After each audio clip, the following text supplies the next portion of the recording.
กระเป๋าของความหักอายขอพื้นที่ใจให้ผู้สาวบ้านไกลเพียงพักเชื่อใจอายจึงกล้าไว้ใจความรักขอเปลี่ยนจากคนรู้จักมาเป็นคนเติมแรงฝันดูแลใจกันเหนื่อยจากงานมีกันชิดไกลสายตาห่วงใยคอยคุ้มภัยใจเรานั้นแต่ใจจนให้น้อสิฮักได้นานถ้อยคำจากความไว้วัน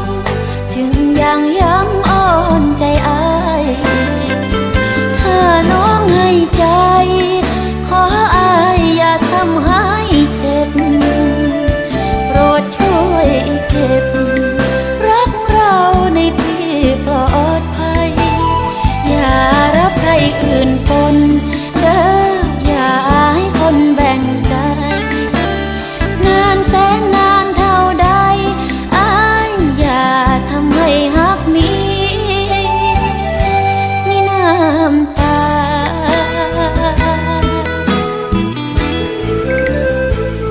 ฝากใจเงาเงาใส่กระเป๋าของความฮักอายช่วยเป็นแสงไฟส่องนำใจก้าวผ่านความลาจะสุขจะเหงาบนเส้นทางสองเราบ่ว่าในเมืองผู้คนแปลกหน้าขอสบตาฮักที่จริงใจ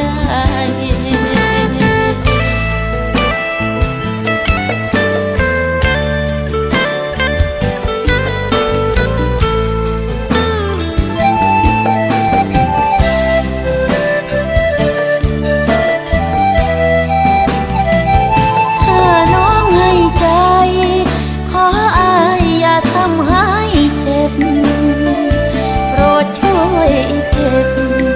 รักเราในที่ปลอดภัย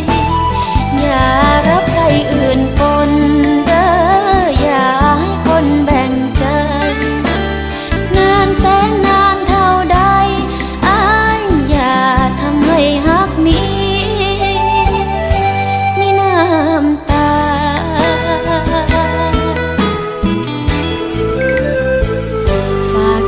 เงาเงาใส่กระเป๋า